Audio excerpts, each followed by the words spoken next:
Hey guys, I thought I would film another video. It's like literally the third or fourth of the day now. But I thought I'd film a video on my own to just talk about things that I didn't expect during labour and after labour, because there was quite a lot, more than I expected. I didn't think there would be anything I didn't know about because I did so much research and I'd done so much research about hypnobirthing. I didn't think anything could surprise me, but there was actually quite a few things that did. So I'm just gonna jump straight into it and go through like everything that did surprise me. Okay, so the first thing I didn't expect during labour was that when your waters break, they carry on breaking up until the baby's born. So that's something I really did not expect. So I thought the water just like came out and then it stopped, when actually it just keeps leaking. So like my waters got broken as I got induced and it just kept leaking. So it was like having, the only way I can describe your waters breaking is like having a water balloon that's warm up your foof and then someone just popping it and then all the water just comes out. That's how it feels. It's just like warm water coming out of you, but in like little bursts. And that just kept happening up until I gave birth. They legit put puppy pads underneath you, so like every half an hour to an hour they'll get you to like lift up and they change the puppy pads because they just get soaked with like this water. One thing that really surprised me was that you're not allowed any proper pain relief up until you are 4 centimeters dilated. Now this really shocked me. I did not know this. So in my head, when I knew I was going to be getting induced, I was like, I'm going to have an epidural. That's it. I want pethidine and I want an epidural. I was on gas and air. I didn't know how many centimeters I was dilated because I was kind of high on the gas and air, but I remember asking, I kept asking for the pethidine and I kept asking for the epidural and they were like, you're not 4 centimeters dilated yet, you can't have it. Now it's really painful, or it was for me, way before you get to 4 centimeters dilated, so you have to do quite a lot of the contractions without proper pain relief, which really shocked me. And I wish I'd known that, because then I would have asked more, like, how far dilated am I? Am I 4 centimeters dilated yet? Because I just kept assuming I would get it when I want it, but that's not the way it works. They tell you when you're allowed it. So they told me the point when I was allowed pethidine, and then they'll tell you the point when you're allowed an epidural. Now I say that, but that takes actually onto my third point that I didn't expect. With an epidural, you might not get time to have one. So like I was begging for one, like begging. I was like, please give me an epidural. I need the epidural. Give me an epidural now. But they literally just kept saying, I'm sorry, you haven't got time. And I didn't even know that was a thing. I didn't know there wouldn't be time for an epidural. I just thought, epidural,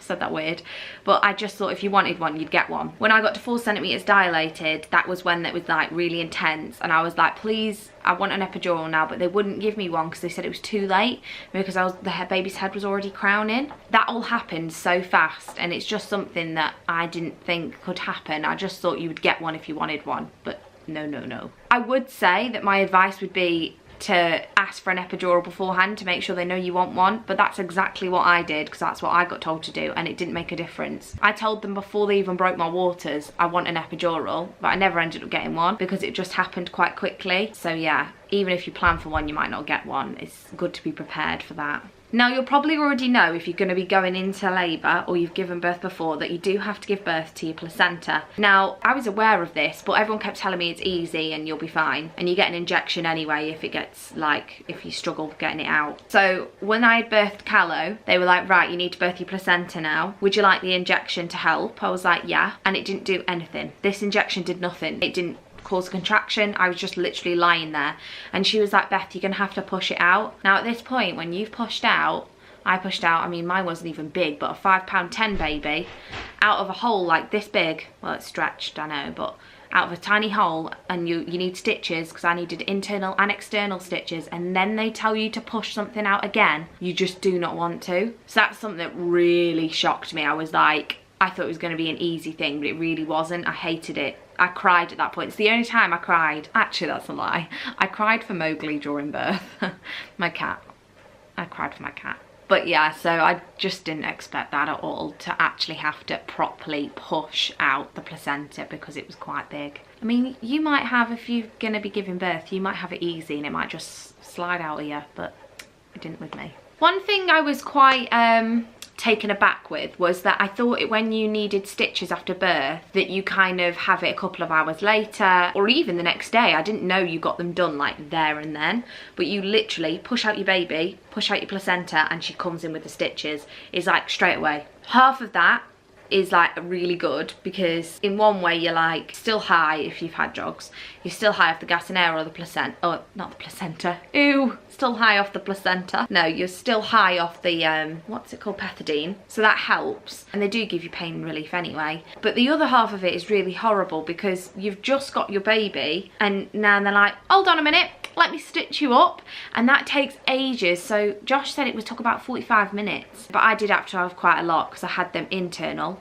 gross, and external, so it took a while. But that was really horrible because I couldn't hold her at first. I had to give it to Josh because I just couldn't, I found it all overwhelming. I didn't want to hold her while being like stitched up down below. So I was quite surprised that you do actually get stitched up like immediately. She's out, they come in, stitch you up, and that's it. This was what surprised me probably more than anything else, was that you bleed a lot after birth. Now my mum told me that you bleed, but I thought it would be like period blood, like a few days after you just have a really long period. No, you birth the baby and like it gushes out of you. That is so TMI, I know, but it literally gushes out of you.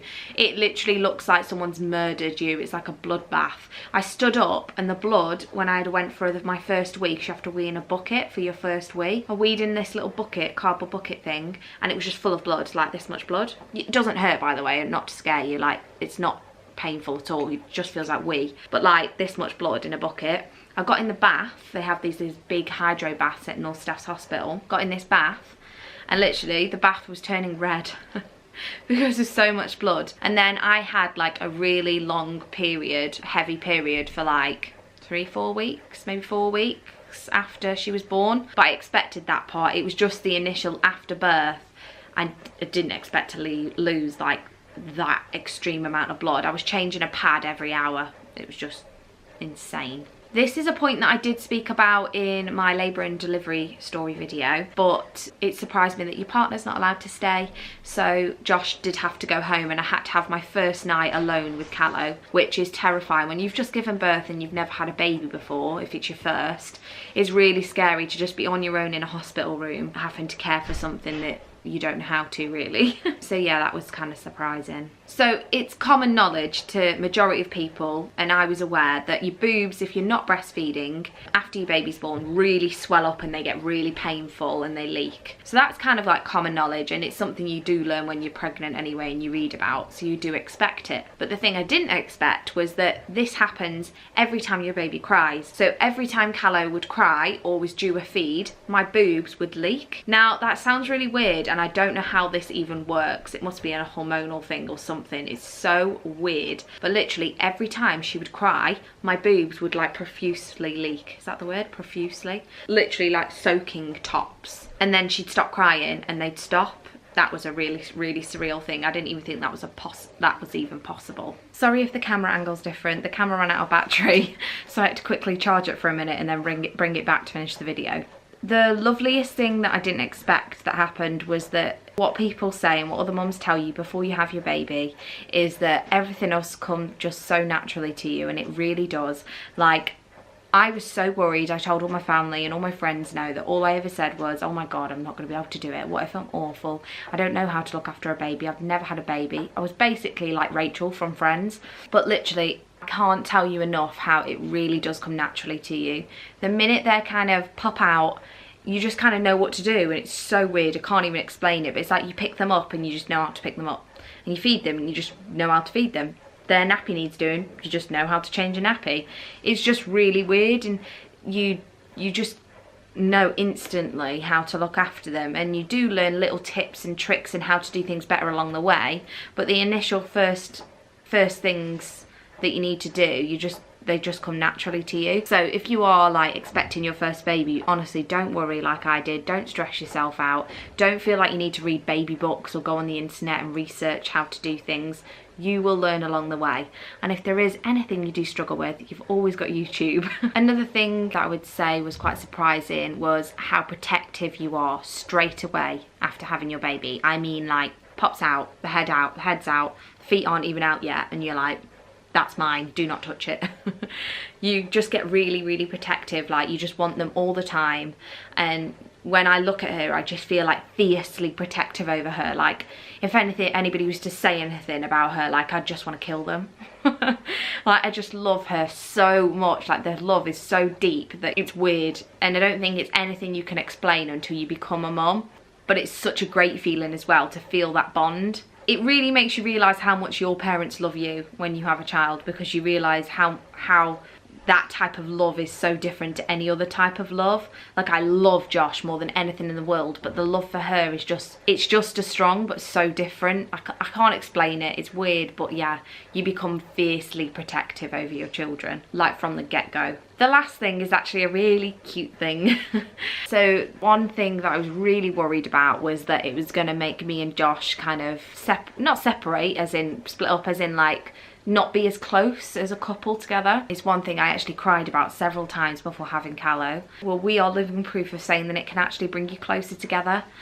It's just something I just didn't expect, honestly. Like, I really feel like so much closer to Josh, and it's weird because I didn't think I could even get any closer to him. But you have this like weird bond after having a baby together and going through labour together. Like Josh says, after seeing me go through labour, it made him like have a newfound respect for me, and I found that so cute when he told me that. But he was just saying like he was like, wow, like we've done this together, like she's ours. And you kind of just get so much closer because you have to conquer and tackle so many more things, such as parenting and opinions on things. It just makes you grow every day as a stronger couple. And after you've given birth, you can look at each other and go, wow, we just give birth. Because I really don't feel like I could have done it without Josh, and I know I had to do everything like pushing, but I don't feel like I could have done it without Josh. So if you're expecting a baby and you are worried that you and your partner may like grow apart, don't worry about it. If you're meant to be together and you're a strong couple before having a baby, you'll be a stronger couple after. So that's it anyway. That's my video. I hope there was some interesting things there, and I hope that if you're expecting a baby, now you know exactly what's to come. The things that people don't tell you, you now know them because I've told you. I hope you enjoyed this video. If you did, give it a little thumbs up and let me know. Any more questions, put them down in the comments and I will reply to them straight away.